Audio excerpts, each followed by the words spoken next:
नमस्कार सांगमाने आसंतु आरंभ करिबा आजिर एही भिडियोटी। गरुड़ पुराण। मनुष्यर मृत्यु पर तार आत्मा कुआड़े जाए ओ कौन करे जानन्तु एही निराट सत्य।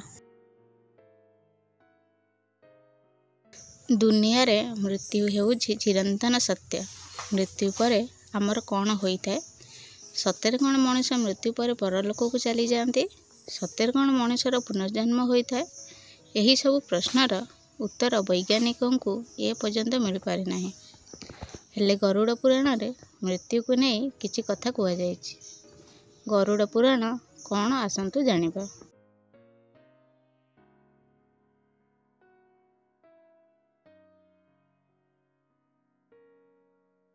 हिंदू धर्म रे 18टी महापुराण अछि।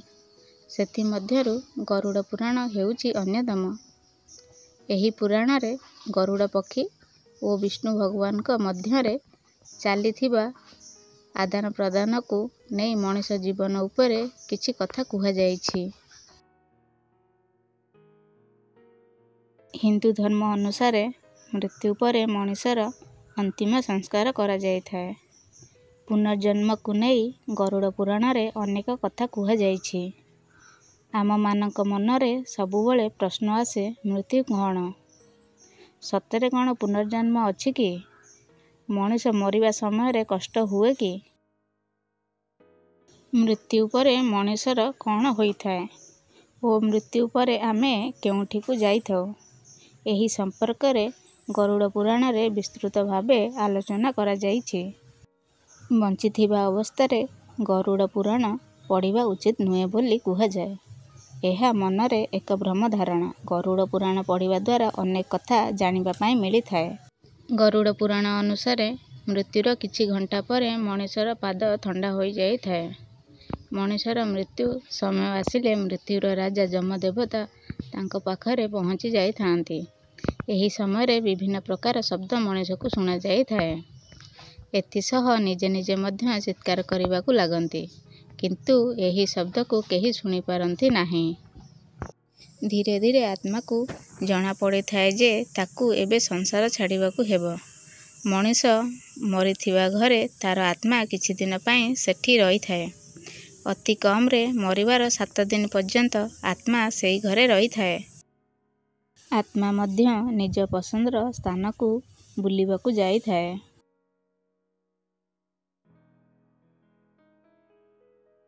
ऑफिस, बगीचा और दुकान आदि स्थान को मध्य आत्मा भ्रमण करिया पई जाई थाए। मृत्यु पर प्रत्येक दिन आत्मा आसी थाए। 7 दिन पर निज परिवार और एही लोकों को छाड़ी आत्मा परलोक चली जाई थाए।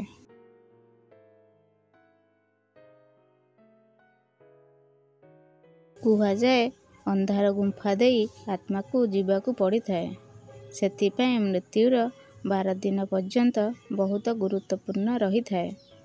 परिवार लोके ध्यानपूर्वक आत्मार क्रिया पालिबा उचित। एथिसह आत्मार शांति पाई प्रार्थना करिबा उचित।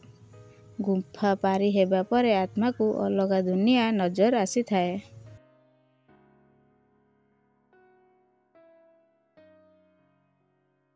आत्मा एई दुनिया छाड़ी गला परे तांका पूर्वपुरुषंक सह भेट होइଥାଏ।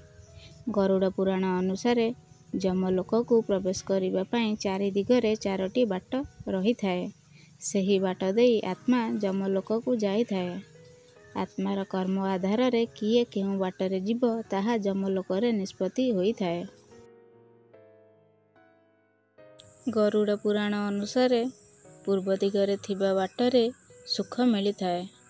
एही बाट देई आसीथिबा आत्मा को कष्ट होई न थाए।